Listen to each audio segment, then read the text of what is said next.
آخرت میں جب انسان جنت میں چلا جائے گا تو سب سے عظیم نعمت جو اس کو ملیں گی، اور کافروں کو جو سب سے بڑا عذاب ملے گا جو اپنے رب کو بنانے والے کو کبھی دیکھ نہیں پائیں گے، اور مومنوں کو سب سے بڑی نعمت جو جنت میں ملنے والی ہے وہ یہی نعمت ہے، یاد رکھیے، کہ وہ اپنے رب کو دیکھیں گے۔ یاد رکھیے، ایسے طبقے، ایسے فرقے، ایسے گروہ مسلمانوں میں گزرے جنہوں نے اللہ کے دیدار کا انکار کیا۔ اللہ کا ادراک کوئی نہیں کر سکتا، اور ہم اللہ کے دیدار کی بات کر رہے ہیں۔ دیدار مطلب دیکھنا، ادراک مطلب گھیرنا۔ جو شخص اللہ کے دیدار کا دنیا میں منکر ہے، وہ چاہے کوئی بھی ہو، پکا کافر ہے۔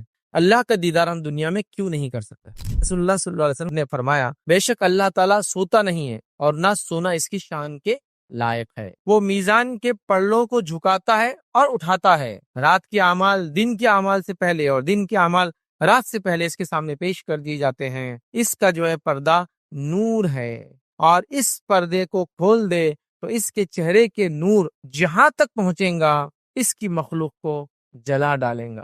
کیا فرمانے نبی کریم صلی اللہ علیہ وسلم، تم میں سے کوئی بھی شخص اللہ تعالیٰ کا دیدار نہیں کر سکتا حتیٰ کہ اس کو موت آ جائے۔ تو اہل سنت والجماعت میں اس مسئلے میں کوئی اختلاف نہیں ہے کہ اللہ کا دیدار روز قیامت مومن کرنے والے ہیں، اور ہمیں بھی یہی عقیدہ رکھنا چاہیے۔ اس کے برعکس کسی قسم کا عقیدے میں فسق اور فجور اور گڑبڑ ہم نے نہیں کرنا چاہیے، اس معاملے میں محتاط اور احتیاط کرنا چاہیے۔ بسم اللہ الرحمن الرحیم، الحمد للہ رب العالمین، والصلاة والسلام علی رسولہ الکریم وعلی آلہ وصحبہ اجمعین۔ رب اشرح صدری ویسر لی امری واحلل عقدۃ من لسانی یفقہوا قولی۔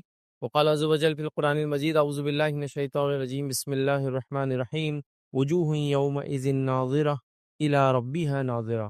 اما بعد، تمام تعریفیں اس اللہ عز و جل کے لیے لائق و زیبا ہے جو تمام جہانوں کا بنانے والا اور اسے پالنے والا ہے، اور درود و سلام اس کے آخری نبی محمد صلی اللہ علیہ وسلم پر۔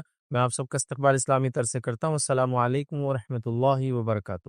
الحمدللہ، ہم تمام یہاں اس ہفتے واری درس کے لیے جمع ہوئے ہیں۔ انشاءاللہ عزیز، اس مختصر سے وقت میں جس ٹاپک اور جس عنوان پر میں روشنی ڈالنے کی کوشش کروں گا وہ ہے دیدار الہی۔ یاد رکھیں، اور دیدار الہی کا معنی یہ ہوتا ہے کہ اللہ رب العزت کا دیدار، اللہ رب العزت کو دیکھنا۔ اور یہ عنوان ایک ایسا عنوان ہے، یاد رکھیں، دیدار الہی، جس کی اہمیت یہ ہے کہ آخرت میں جب انسان جنت میں چلا جائے گا تو سب سے عظیم نعمت جو اس کو ملیں گی، یاد رکھیے، آج اس عظیم نعمت کے تعلق سے مطلب سب سے بڑی نعمت ہے، اور کافروں کو جو سب سے بڑا عذاب ملے گا، یاد رکھیے، اس عذاب میں یہ ہے کہ وہ اپنے رب کو بنانے والے کو کبھی دیکھ نہیں پائیں گے، اور مومنوں کو سب سے بڑی نعمت جو جنت میں ملنے والی ہے وہ یہی نعمت ہے، یاد رکھیے، کہ وہ اپنے رب کو دیکھیں گے۔ یاد رکھیے، تو دیدار الہی، یاد رکھیے، آج کا لیکچر جو ہے یہ سب سے عظیم، سب سے بڑی نعمت ہے جو اللہ رب العزت اپنے بندوں پر اپنے فضل، اپنے جود اور اپنے کرم سے کرنے والا ہے، اور یہی جس کو کہیں گے آخرت کے اعتبار سے سب سے بڑی نعمت ہے، اور کافروں کے لیے سب سے بڑا عذاب ہے کہ وہ کبھی نہیں جان سکیں گے کہ ان کے بنانے والا، ان کا کریٹر، ان کا خالق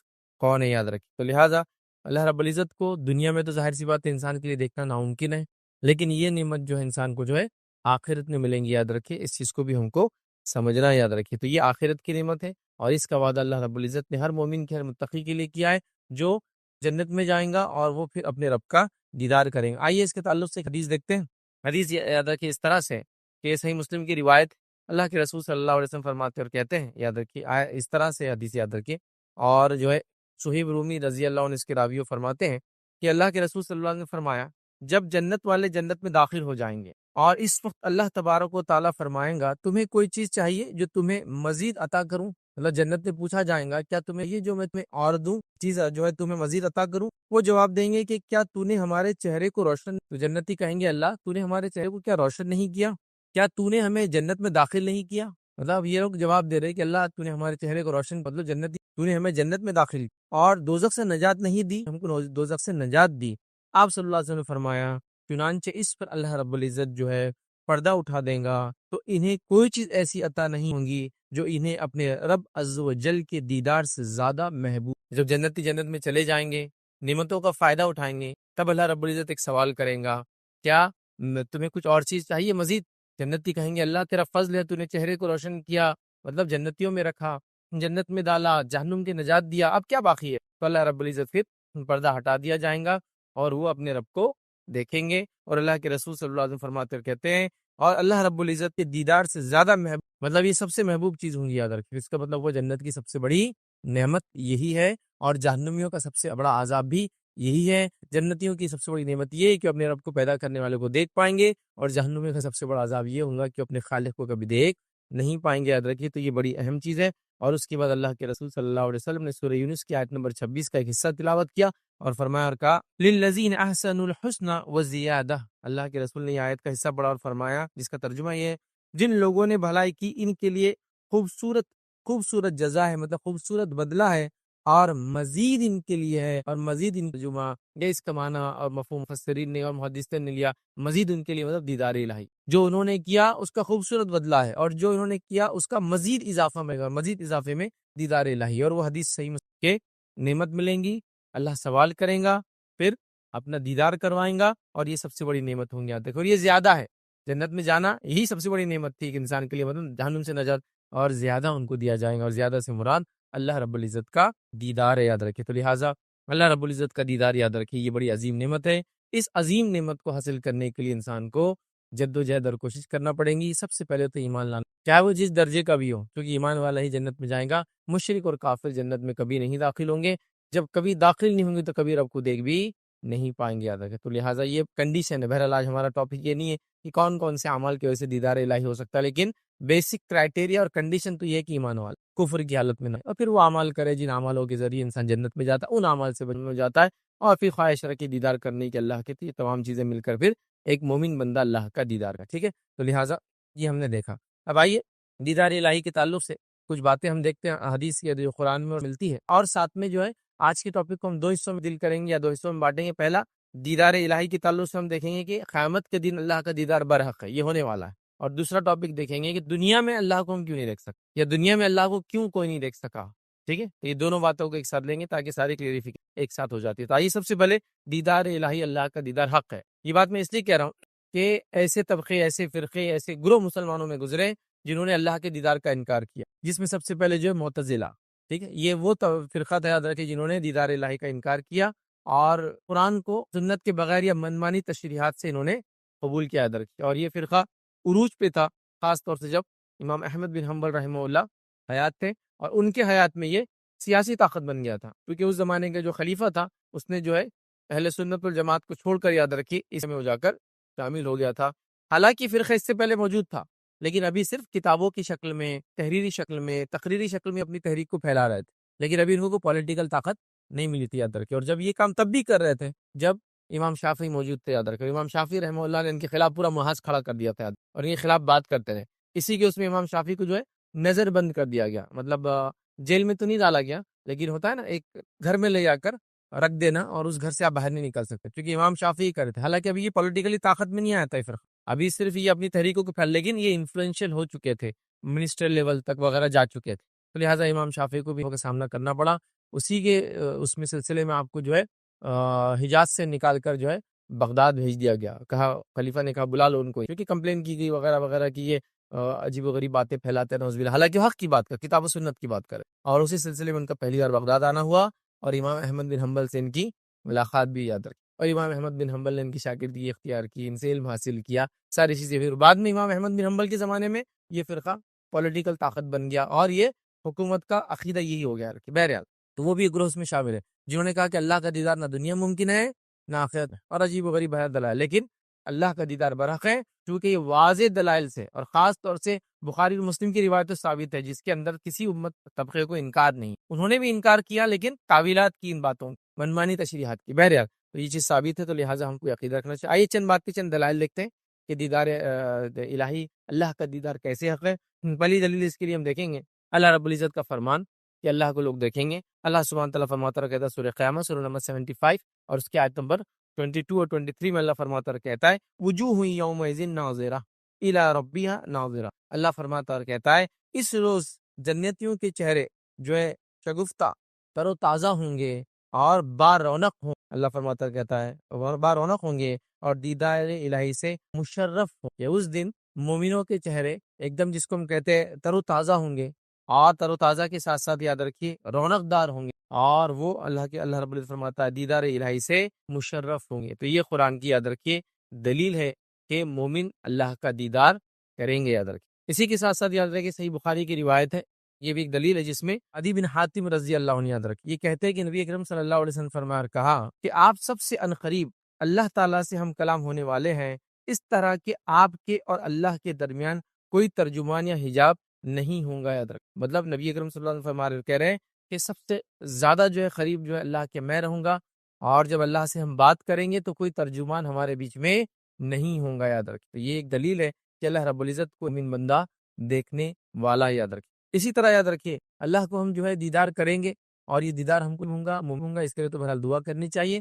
اس کی ایک اور دلیل یہ ہے، یاد رکھیے، جو بخاری کی روایت ہے، صحابہ فرماتے ہیں اور کہتے ہیں کہ نبی اکرم صلی اللہ علیہ وسلم نے فرمایا اور کہا کہ ہم نبی اکرم صلی اللہ علیہ وسلم کی مجلس میں جو بیٹھے تھے کہ اچانک آپ نے 14ویں کے چاند کی جانب دیکھا، مطلب شام کا وقت تھا، صحابہ نبی اکرم صلی اللہ علیہ وسلم کے اطراف بیٹھے تھے، اور 14ویں کا چاند، 14 کا جو مون ہوتا ہے آپ دیکھتے ہیں بہت چمکدار ہوتا ہے، اور 14ویں کا چاند اس لیے زیادہ سب سے چمکدار ہوتا ہے کیونکہ یہ سب سے بڑا ہوتا ہے سائز میں، چاند چونکہ 28 دن کی سائیکل میں چلتا ہے، تو 14th ڈے یہ سب سے زیادہ برائٹ ہوتا ہے، اتنا برائٹ کہ آج تو ہم کو یہ چیز کا کچھ علم نہیں، سمجھ میں بھی نہیں آتا، کیونکہ لائٹیں ہونے کی وجہ سے یہ سب ختم ہو گیا۔ لیکن جس زمانے میں لائٹیں نہیں تھی تو اس وقت تو 14ویں کے چاند کا لوگ انتظار کرتے سفر کرنے کے لیے، کیونکہ پھر رات میں بھی سفر کر سکتے، اتنا روشن ہوتا ہے کہ ایک مطلب آپ چل سکتے، چیزوں کو دیکھ سکتے، مطلب کلیئر نہیں بٹ سب چیزیں آپ کو نظر آ سکتی ہے، اتنا اچھا کلیئر ہوتا ہے۔ تو لہٰذا 14ویں کا چاند تھا، صحابہ نبی اکرم صلی اللہ علیہ وسلم کے اطراف بیٹھے تھے، تو آپ نے 14ویں کے چاند کی طرف دیکھ کر آپ نے فرمایا آپ اپنے رب کو اسی طرح دیکھیں گے، صحابہ سے کہہ رہے کہ تم اپنے رب کو اسی طرح دیکھو گے جس طرح یہ چاند دیکھ رہے ہیں،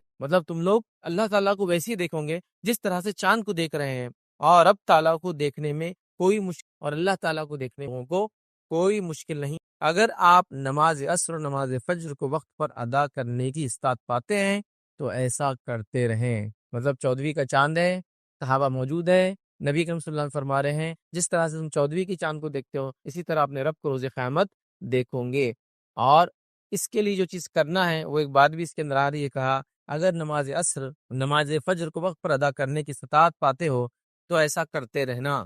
دیدار الہی کی بات ہو رہی ہے اور عصر اور فجر کی بات کی جا رہی ہے۔ اس سے علماء لکھتے ہیں کہ عصر اور فجر کی نماز جو پڑھے گا ریگولرلی وہ دیدار الہی کرے گا، یا ایک سبب ہے یہ دیدار الہی کا۔ آپ کو یہ کہیں گے باقی 3 نمازوں کا 5 ہے نا ٹوٹل نماز، دیکھیے جو ان 2 کی پابندی کر لے باقی 3 ان کے لیے آسان، جو ان 2 کی پابندی نہیں کر پائے باقی 3 بھی، یہ ایک دم بالکل عام بات، کیونکہ ایسی نمازیں یاد رکھی بڑی مشق۔ فجر کی نماز آدمی رات میں سویا ہے، اٹھنا دل نہیں، عصر کی نماز عموماً لوگ دوپہر میں آرام کرتے ہیں، اس کے جانا جان پہ، اس لیے ان 2 نمازوں کا خاص طور سے تذکرہ کیا گیا، اور عصر کی نماز کے تعلق سے بہت ساری باتیں آ رہی ہیں، اس طرح فجر کے تعلق سے بہت ساری، عصر کو صلاۃ وسطیٰ کا بیچ کی نماز کی پابندی قرآن نے حکم دیا کرو، تو لہٰذا اس سے علماء لکھتے ہیں کہ ان 2 نمازوں کی پابندی کرنے والا اللہ کا دیدار، تو اللہ کا دیدار تم کرو گے کیسے کرو گے؟ جیسے 14ویں کی چاند کو دیکھتے ہو، اس میں کوئی تکلیف و مشقت نہیں، تو ویسے ہی تم اللہ رب العزت کا بھی دیدار کرو گے۔ نبی اکرم صلی اللہ علیہ وسلم نے اس بات کو واضح اس روایت کے اندر کر دیا، یاد رکھیے۔ اب ایک بات یاد رکھی وہ آتی ہے جو لوگ دلائل کے طور پہ پیش بھی کرتے ہیں، اس بات کو یاد رکھیں، اہل سنت والجماعت میں سے دیگر لوگ بھی کرتے ہیں، کبھی کنفیوژن ہوتا ہے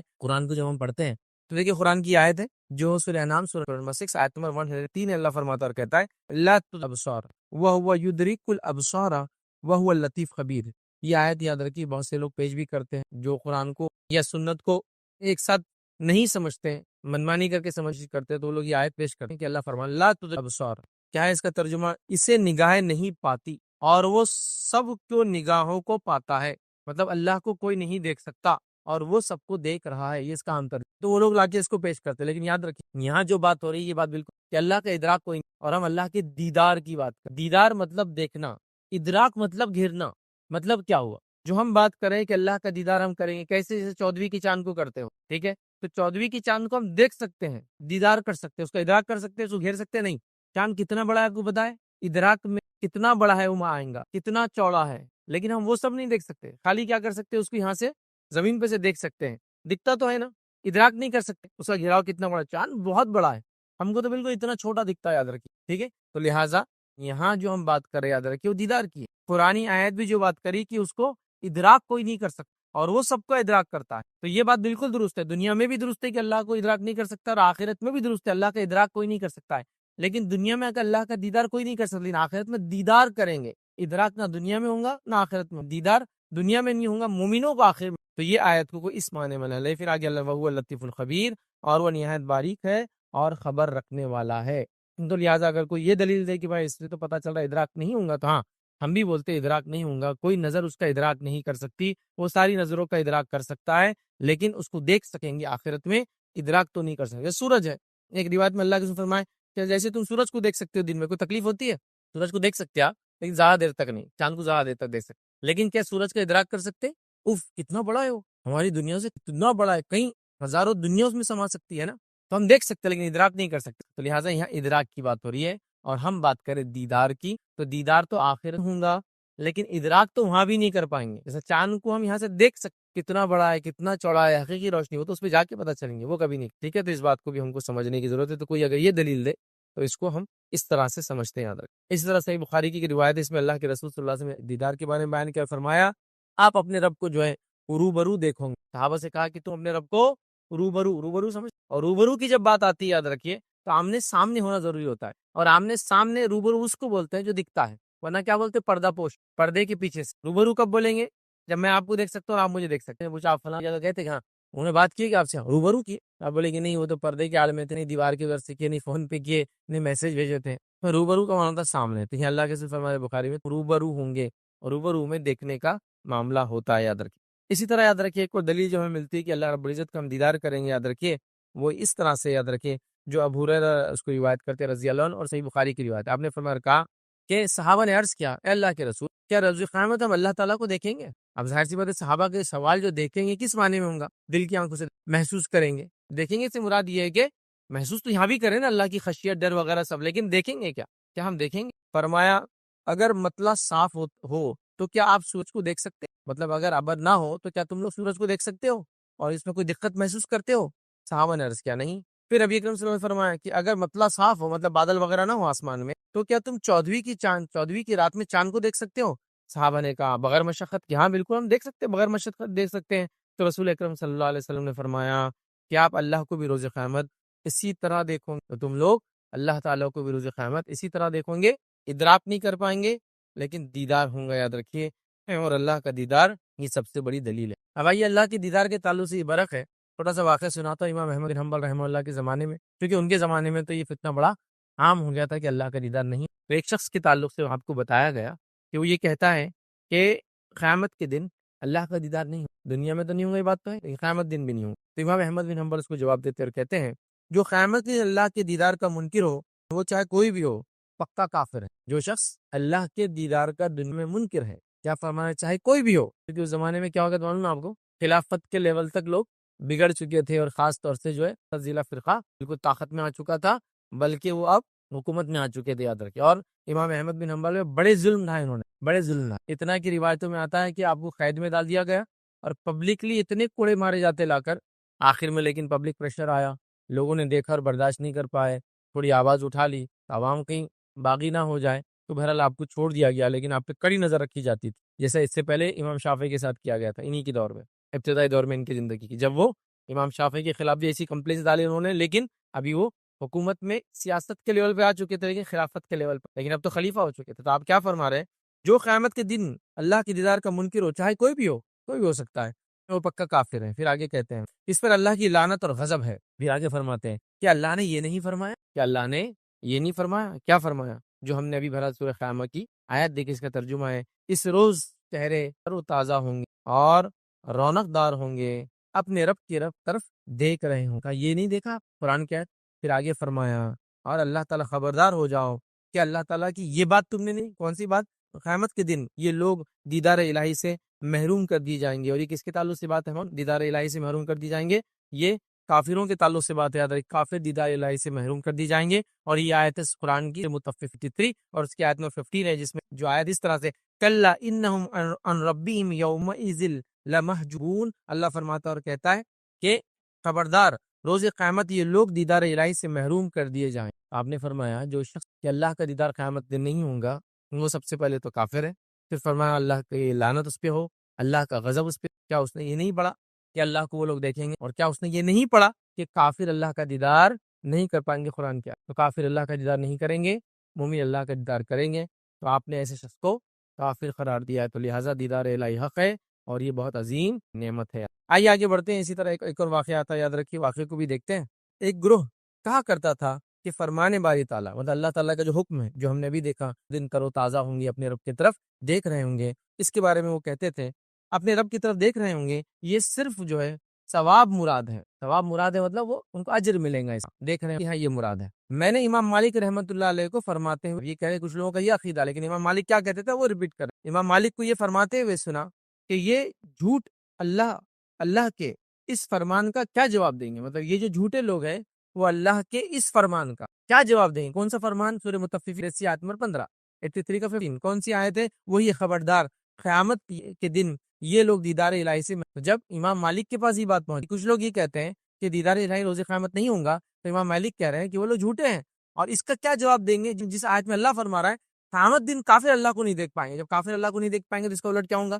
مومن اللہ کو دیکھ. ٹھیک ہے، تو آپ نے بھی یہ دلیل رکھی، اور یہ وہی دلیل ہے جو امام احمد بن حنبل نے بھی یاد رکھی اپنے دور میں رکھی. تو اہل سنت والجماعت میں اس مسئلے میں کوئی اختلاف نہیں کہ اللہ کا دیدار روز قیامت مومن کرنے والے ہیں، اور ہمیں بھی یہ عقیدہ رکھنا چاہیے. اس کے برعکس کسی قسم کا عقیدے میں فسق اور فجور اور گڑبڑ ہم نے نہیں کرنا چاہیے، اس معاملے میں محتاط اور احتیاط کرنا چاہیے. تو یہ ہمارا فرسٹ پارٹ تھا کہ دیدار الہی برحق ہے. اب آئیے سیکنڈ پارٹ کی طرف بڑھتے ہیں. اللہ کا دیدار ہم دنیا میں کہ کیا وجوہات ہے کہ اللہ کا دیدار ہم دنیا میں نہیں؟ ٹھیک ہے، تو اس کے تعلق سے کچھ باتیں دیکھتے ہیں کہ ہم دنیا میں اللہ کا دیدار کیوں نہیں کر سکتے. یاد رکھیں، دیکھیے دنیا میں اللہ کا دیدار سیدھے دیکھنا، جس طرح سے قیامت دن دیکھیں گے شخصی طور سے، لیکن اگر مانوی طور سے خواب کے اعتبار سے لیا جائے تو ایک الگ بات. جیسے اللہ کے رسول صلی اللہ علیہ وسلم کی حدیث بڑی مشہور، تم اللہ کی عبادت ایسے کرو جیسے کہ اللہ کو دیکھ رہے ہے نا، احسان اس کو بولتے ہیں. وہ حدیث جبرائیل، ایمان، اسلام اور احسان جسم. اور اگر ایسا نہیں سمجھتے ہو، مطلب ایسا نہیں کر سکتے ہو، تو یہ جان لو اللہ تمہیں دیکھ رہا ہے. تو یہ مانوی طور سے ہوا، مطلب ایسی خالص عبادت اللہ کے لیے کہ اللہ کو میں دیکھ رہا ہوں، ورنہ یہ جان لے کہ اللہ میں دیکھ. یہ ہو گیا.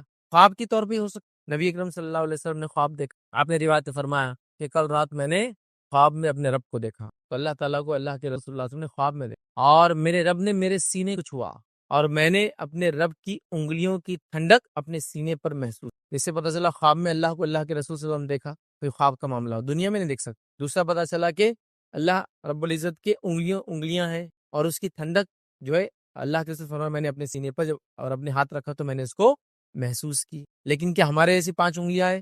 ہم نہیں جانتے. حدیث میں یہ بات تو ہے کہ اللہ تعالیٰ کو 2 ہاتھ ہیں، دونوں ہاتھ لیکن سیدھے ہیں. کیسے؟ قرآن میں خود اللہ نے فرمایا کہ اے شیطان، تو نے آدم کے سامنے سجدہ کیوں نہیں کیا جس کو میں نے اپنے تو اللہ کو 2 ہاتھ ہیں. حدیث میں آتا دونوں رائٹ ہینڈ ہیں، یہاں انگلیوں کا تذکرہ آ گیا ہے نا. تو بہرحال تو یہ خواب اور معنی کے اعتبار سے، لیکن حقیقی طور سے یاد رکھیں دنیا میں اللہ کو کوئی نہیں دیکھ سکتا ہے.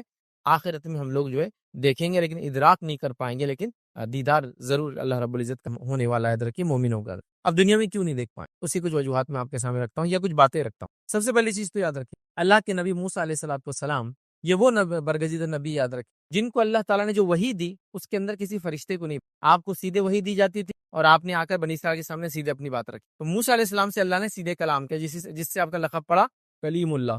اللہ نے جن سے ڈائریکٹ کلام کی. ٹھیک ہے، اللہ رب العزت قرآن میں فرماتا کہتا ہے، سورہ قصص آیت نمبر 30 میں اللہ فرماتا کہتا ہے پھر جب وہ وہاں پہنچا تو وادی کے داہنے کنارے سے برکت والے خطے میں درخت سے پکارا گیا، اے موسیٰ میں ہی اللہ ہوں اور تمام مخلوقات کا میں ہی حاجت روا ہوں. تو اللہ رب العزت موسیٰ کو بلایا، موسیٰ علیہ السلام گئے. ٹھیک ہے، اس کے بعد موسیٰ علیہ السلام سے اللہ نے کلام کیا. کلام کیسے کیا کہ ایک جگہ بلایا گیا، ایک جھاڑ کے پیچھے آواز آئی، لیکن موسیٰ علیہ السلام تب بھی اللہ رب العزت کو دیکھا نہیں، چونکہ ممکن. آج اللہ فرماتا اور کہتا ہے، اور جب کتاب تورات دینے کے لیے اللہ رب العزت نے موسیٰ علیہ السلام کو بلایا تو موسیٰ علیہ السلام نے کیا کہا؟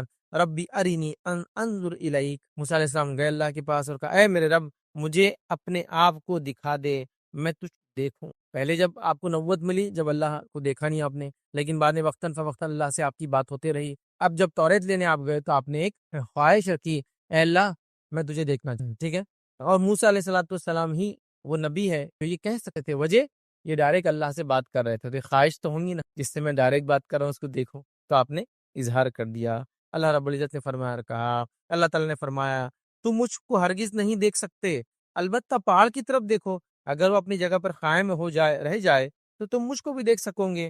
پھر جب ان کے رب نے پہاڑ پر اپنی تجلی ڈالی تو اس کو ریزہ ہی پہاڑ ہو گیا اور موسیٰ علیہ السلام بے ہوش ہو کر گر پڑے. موسیٰ علیہ السلام کو خواہش ہوئی کہ میں اللہ کو دیکھوں، توریت لینے جا رہا ہوں. اللہ نے کہا ٹھیک، پہلے اس پہاڑ کو دیکھ. اگر اس پہاڑ کو تم دیکھ پائے، مطلب اللہ کی تجلی جب اس پہ پڑیں گی، اس سے جو روشنی، چونکہ اللہ نور ہے، پڑیں گی، اگر تم اس کو دیکھ پائے اس حالت کو تو تم مجھے دیکھ. جب اللہ کی تجلی اس پہاڑ پر، پہاڑ ریزہ ہو ذرات میں تبدیل ہو کے اڑ گیا. موسیٰ علیہ السلام اس حالت کو دیکھ کر، اس روشنی کو دیکھ کر، اس کو دیکھ کر بے ہوشی کیفیت میں، ابھی اللہ کو نہیں دیکھا، صرف ابھی وہ روشنی نور ہے اللہ کیا، اس کے نتیجے میں پہاڑ ریزہ ہو گیا.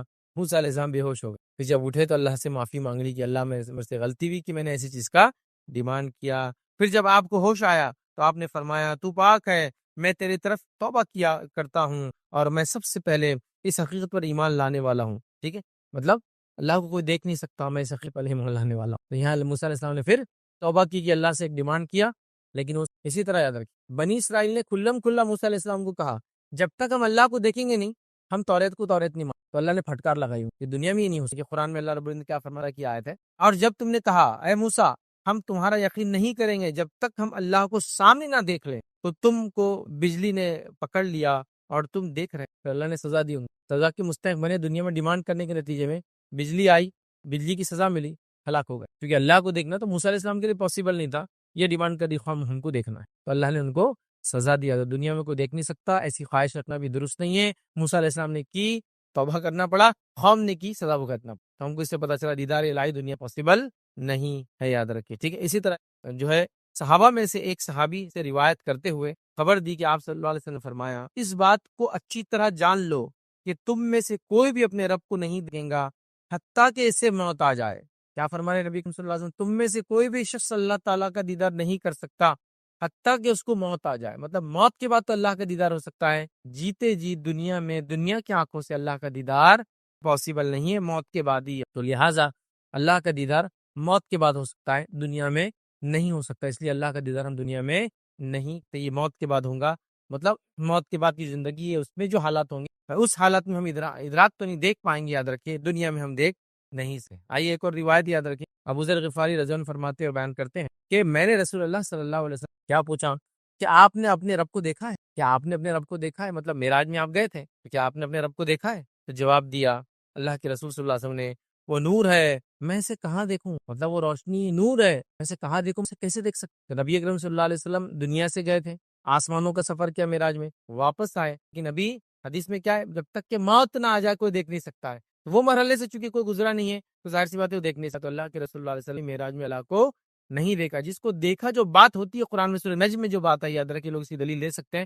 سورہ نجم میں وہ بات ہے کہ اللہ کے رسول نے جو دیکھا وہ جبرائیل علیہ السلام کو اپنی اصلی حالت میں دیکھنے کا, اللہ تعالیٰ کو نہیں. ٹھیک ہے, اللہ کے بہت قریب تھے آپ, ایک یا دل کمان کے فاصلے پہ تھے, کو دیکھا نہیں. جس کو دیکھنے کا تذکرہ ہے وہ جبرائیل علیہ السلام کو اصلی حالت میں جبرائیل علیہ السلام کو اللہ کے رسول نے 2 بار دیکھا ہے. پہلی بار کب دیکھا, جب وہی لے کے آئے, وہ غفا کے باہر آپ جب گئے تو آپ نے دیکھا جبرائیل علیہ السلام. کیسے تھے جبرائیل علیہ السلام, زمین سے آسمان تک سب بھر گیا تھا, اور آپ کے پر تھے, اور پروں میں سے جو ہے ہیرے اور موتی جھڑ کر نیچے گر رہے تھے. اور حدیث میں آتا ہے کہ آپ کو 600 پر ہے, 600 یاد رکھیں. تو فرشتوں کو پر بھی ہوتے یاد رکھیں. تو جبرائیل علیہ السلام کو 600, مطلب نہیں مختلف فرشتوں کو مختلف پر ہوتے ہوں گے, لیکن جبرائیل علیہ السلام کو تو 600 پر یاد رکھیں. اور جسامت کے اعتبار سے ایسے کہ زمین و آسمان میں کچھ بھر گیا. اب آپ پہاڑ پہ کھڑے تو آپ کتنا دیکھ سکتے ہو, ہورائزن سب بھر گیا تھا آپ کے, اتنا میسو آپ کا سائز ہے. بہرحال تو یہاں جو آپ نے فرمایا کیسے دیکھ سکتے, وہ تو نور ہے. اسی طرح ابو موسیٰ اشعری رضی اللہ عنہ روایت کرتے ہیں کہ انہوں نے کہا کہ رسول اللہ صلی اللہ علیہ وسلم ہمارے درمیان کھڑے ہوئے تھے اور 5 باتوں پر مشتمل خطبہ دے رہے تھے. وہ فرما رہے ہیں کہ اللہ کے رسول صلی اللہ علیہ وسلم میں کھڑے تھے اور 5 باتوں پر مشتمل ایک خطبہ دے رہے تھے, خطاب کر رہے تھے. کیا خطاب کیا آپ نے, تو آپ نے یہ خطاب کیا, حدیث میں الفاظ, بے شک اللہ تعالیٰ سوتا نہیں ہے اور نہ سونا اس کی شان کے لائق ہے. اللہ تعالیٰ سوتا نہیں ہے, یہ خطبے میں آپ بیان کر. وہ میزان کے پلڑوں کو جھکاتا ہے اور اٹھاتا ہے, وہ میزان کے پلڑوں کو جھکاتا ہے اور اٹھاتا ہے. مطلب انسان عمل کرے گا تو جھکتے اور اٹھاتا ہے, جھکاتا اٹھاتا ہے سے مراد کیا ہوگا, وہ انسانوں کو توفیق دیتا ہے کہ اچھا عمل کرے, اسے پلڑے بھاری ہو جاتے ہیں, اٹھاتا ہے اور جھکاتا ہے, یہ اس کا معنی ہو. رات کے اعمال دن کے اعمال سے پہلے اور دن کے اعمال رات سے پہلے اس کے سامنے پیش کر دیے جاتے ہیں. اس کا جو ہے پردہ نور ہے, اس کا پردہ نور ہے, اور اس پردے کو کھول دے تو اس کے چہرے کے نور جہاں تک پہنچیں گا اس کی مخلوق کو جلا ڈالیں گے. اس لیے اللہ کا دیدہ دنیا کہ اللہ کا نور جہاں تک پہنچیں گا, مخلوقات جہاں تک دیکھ پائیں گی وہاں تک سب چیز جل جائیں گی. مثال وہ پہاڑ ہے جو موسیٰ علیہ السلام کے واقعے میں جل گیا تھا. اب اس پہاڑ کے تعلق سے تھوڑا سا ایک بات بتا دوں آپ کو کہ بہت سے لوگ یہ ان کا کہنا اور ماننا ہے کہ وہ جو پہاڑ جو جلا تھا اسی سے کیا بنا معلوم آپ کو, سورما. یہ بہت کامن ہے کہ وہ پہاڑ جل گیا تھا تو اسے کھول بنا, سورما بنا جو ہم آنکھوں میں لگاتے. تو اللہ تعالیٰ کو دنیا میں کیوں نہیں دیکھ سکتے ہم لوگ, اس لیے کہ اللہ تعالیٰ جہاں تک مخلوق دیکھ پائیں گی سب جل جائیں گی. کیا فرمایا آپ نے, اور اگر اللہ پردہ کھول دے تو اس کے چہرے کے نور، اس کا چہرے کے نور جہاں تک اس کی نگاہیں پہنچیں گی اس کی مخلوقات جل، جہاں تک اللہ کی نگاہ پہنچے جل جائیں گی۔ اس لیے اللہ کا ایک پردہ ہے، دنیا میں کوئی نہیں دیکھ سکتا ہے، نہ موسیٰ علیہ السلام نے دیکھا، نہ نبی اکرم صلی اللہ علیہ وسلم نے دیکھا، نہ کسی اور نے کبھی اللہ تعالیٰ کو دیکھا۔ ٹھیک ہے، مومن آخرت میں یہ کام کر۔ اب آئیے، ایک وجہ پتہ چل گیا ہم کو موت ضروری ہے دیدار کے لیے، دوسری وجہ پتہ چل گئی موت کے ساتھ ساتھ ابھی دنیا میں اس لیے نہیں دیکھ سکتے کہ اللہ کی نظر جہاں تک جائیں گی چیزیں ہلاک اور برباد ہو جائیں گی، ختم ہو جائیں گی۔ اسی طرح حضرت مسروق رحمۃ اللہ علیہ فرما کہتے ہیں کہ میں نے عائشہ رضی اللہ عنہا سے عرض کیا، امی جان کہ کیا محمد صلی اللہ علیہ وسلم نے شب معراج میں اللہ کو دیکھا تھا؟ عائشہ رضی اللہ عنہا ہے اور ظاہر سے تو کی ماں ہے، وہ سوال کر تمہاری عائشہ جواب دے رہی ہے، فرما رہی تم نے ایسی بات کہہ دی ہے جس سے میرے جسم کے رونگٹے کھڑے ہو گئے۔ تم نے ایسی بات کر دی آج میرے سامنے کہ میرے جسم کے رونگٹے کھڑے ہو گئے ہیں۔ کیا تم ان 3 باتوں سے بے خبر ہو؟ جو شخص بھی تم سے یہ 3 باتیں بیان کرے وہ جھوٹا ہے۔ خیر وہ 3 باتیں نہیں، ایک بات ہمارا جو اصل وہ لیں گے، اور وہ یہ ہے کہ جو شخص یہ کہے کہ محمد صلی اللہ علیہ وسلم اپنے رب کو دیکھا معراج میں، کون فرما رہا ہے؟ مائی عائشہ فرما رہی۔ کون ہے یہ؟ نبی اکرم اور بیوی سے تو ہسبینڈ شوہر اپنا کوئی راز نہیں چھپا، مطلب اتنی بڑی چیز اگر دیکھی ہوں گی تو بیان کر دی جائے، چھپانے والی تو چیز نہیں، تو بتانے والی چیز ہے کہ اپنے رب کو میں نے دیکھا، عائشہ میں گیا تھا۔ اور ایسے بہت سارے واقعات میں جس میں بتایا گیا اللہ تعالیٰ نے فلاں کیا، تم سے فلاں کیا، اللہ تم سے محبت کرتا، اللہ تم کو فلاں کرتا، جیسے کہ مائی خدیجہ کو نبی اکرم صلی اللہ علیہ وسلم نے فرمایا جب آپ کے گھر میں اللہ کے رسول تشریف فرما تھے اور جبرائیل علیہ السلام آپ کے پاس آئے اور آ کر وحی دی، اس کے بعد جبرائیل علیہ السلام نے اللہ کے رسول کو کچھ باتیں کہی، اللہ کے رسول نے خدیجہ سے کہا خدیجہ جبرائیل آئے ہیں اور وہ تم کو سلام کر، اور ساتھ میں تمہارے لیے اللہ رب العزت کا سلام لے تو خدیجہ جو ہے وہ ہوگی ایک دم، اور خوش بھی ہوگی، ظاہر سی بات ہے، مطلب خوشی اور غم جیسا ہوتا ہے نا، رونا جس آدمی کے ویسی ہوگی کیفیت۔ اور جبرائیل علیہ السلام کو تو آپ نے جواب دے دیا اور کہا اللہ کے سلام کا میں کیا جواب دوں، اللہ خود سلام ہے۔ تو مطلب جس میں ہم یہ کہہ سکتے ہیں کہ آپ کے فضائل میں ایک فضیلت ہے کہ اللہ نے آپ کو سلام بھیج، مائی خدیجہ کو جبرائیل علیہ السلام نے آپ کو سلام، تو اللہ کے رسول نے فوراً بتا دیا، تو اللہ کے رسول بتا دیتے، تو مائی عائشہ کو کیوں نہیں بتائیں گے؟ ایک تو بیوی ہے اور عام خاتون بھی نہیں ہے، بہت تجسس تھا، آپ کو معلومات لینے کی بہت خواہش تھی کہ آپ نے کیا کیا، کب کیا، کیسے کیا، سب پوچھتی تھی بار بار۔ تو کہا جس نے یہ کہا کہ اللہ کے رسول صلی اللہ علیہ وسلم نے اللہ تعالیٰ کو معراج میں دیکھا ہے، اس نے جھوٹ کہا، تو لہٰذا اللہ کے رسول نے نہیں دیکھا اور موسیٰ علیہ السلام نے بھی دیکھا، موت اس کے لیے ضروری ہے اور دنیا کی آنکھوں سے ہم دیکھ نہیں سکتے ہیں، اللہ کا پردہ ہٹ جائے تو ساری مخلوق اس کی ہلاک ہو جائے، تو یہ باتیں ہمارے سامنے آ گئی ادر کے لحاظ ہم دیکھ نہیں سکتے۔ اس کے بعد مائی عائشہ نے یہ آیت پڑھی لا تدرکہ الابصار وہو یدرک الابصار، جو ہم نے آیت پڑھی کہ اسے نگاہیں نہیں پا سکتی لیکن وہ نگاہوں کا احاطہ کیے ہوئے ہے۔ پھر اس کے بعد یہ آیت آپ نے تلاوت کی اور فرمایا، شورہ کی آیت آیت نمبر 51 فرمائی تلاوت کی، کسی بشر کے لائق نہیں ہے کہ اللہ تعالیٰ اس سے کلام کرے، ٹھیک، اس سے کلام کرے مگر وحی کے ذریعے اور پردے کی آڑ سے یا اپنا فرشتہ بھیج، کیسے؟ وحی کے ذریعے۔ تو اللہ کے رسول نے جو ہاں ملی آپ کو وحی ملی نا معراج میں، وحی کے ذریعے بات بولی گئی، دیکھا نہیں، یا پھر فرمایا پردے کی آڑ سے، اور اللہ تعالیٰ جب اپنے رسول کو بھیج دے، تو یہ 3 وحی کے جن 3 طریقوں سے وحی بھیج جاتی ہے، تینوں طریقے اس کے اندر ہے اس آیت کے، ایک دل میں بات ڈالنا، ایک پردے کی آڑ سے وحی دینا، اور ایک فرشتے کو بھیجنا ہے۔ تو یہاں آپ نے فرمایا نہیں پردے کی آڑ سے، جو وحی ملی پردے کی آڑ سے ملی، اللہ رب العزت کو اللہ کے رسول صلی اللہ علیہ وسلم نہیں دیکھا، تو لہذا دیدار الہی دنیا میں ناممکن ہے، اس کے لیے موت ضروری ہے، ایمان کی حالت میں موت ضروری ہے، اس کے بعد ہی یہ ہو سکتا ہے، ورنہ دنیا میں یہ نہیں ہو سکتا ہے ادر کی۔ اب دیدار الہی کی کیا وجوہات ہو سکتی ہیں یا وجہ بن سکتی ہے، بہت مختصر رکھوں گا، کئی وجوہات ہے اس کی، یاد رکھیے۔ سب سے پہلی چیز تو یاد رکھیے دیدار الہی ان کو ہوگا جو ایمان کی حالت میں مریں گے۔ دوسرا، کافروں کو دیدار الہی نہیں ہوگا، جو ہم ان کی آیت دیکھ، ایمان پہ مرنے والوں کو دیدار الہی ہوگا، کافر دیدار الہی کے کرنے کے لیے آپ کو گناہوں سے بچنا ہوگا، کچھ مخصوص گناہوں سے تو خاص بچنا ہوگا۔ کون سے گناہ ہیں؟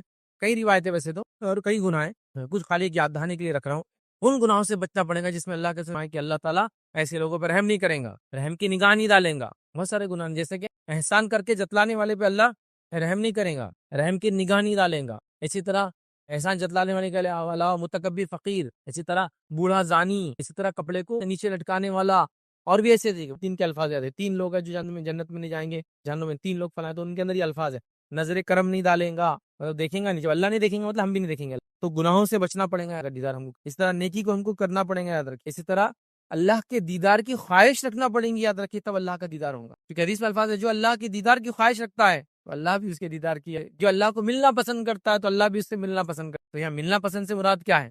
آپ کسی سے ملنے جائیں گے تو دیدار بھی کریں گے نا، جو خواہش رکھتا ہے اس کے ساتھ ہوں گے۔ اسی طرح اگر عمل کے اندر لے تو مخصوص 2 عمل بتا سکتا ہوں جس کو اگر ہم خاص طور سے کریں تو دیدار الہی آسان ہو جاتا ہے، وہ ہے عصر کی نماز اور فجر، جو ہم نے حدیث کے اندر ہی دیکھی، اللہ کے رسول نے کہا کہ تم کوشش کرو عصر اور فجر پڑھو، دیدار الہی کے ساتھ اس وقت کر دیا، اس سے پتہ چلا یہ 2 نمازیں پتہ ہی چلا یہ دو نمازیں جو پڑھتا ہے پانچوں نمازیں پڑھتا ہے، پھر تو یہ دو نمازیں مشکل ہے، تو جب مشکل نمازیں پڑھ رہا ہے تو باقی نمازیں تو آسان ہے۔ فجر میں اٹھنا کتنا مشکل ہے، خیر اللہ کے لیے دوپہر میں جا رہے ہیں دکان بند کرے تو اثر بھی غائب، سیدھا مغرب میں آ کے مغرب سے مغرب عشاء پھر ظہر سیدھا، تو جو نمازیں پڑھ رہا ہو تو مطلب نمازوں کا جو پابند ہو، نیکی کرنے والا ہو، ایمان کی حالت میں مرا ہو، کفر کی حالت میں نہ مرا ہو، ٹھیک ہے، تو ایسے لوگ یاد رکھیے، اور وہ خاص گناہ ویسے اللہ دیکھنا پسند نہیں کریں گا، بندے کو ان گناہوں سے بچیں گا، تو یہ سارے اعمال دیدار الہی کے لیے جس کو ہم کہیں گے وجوہات میں سے وجہ میں سے ایک وجہ بنیں گے۔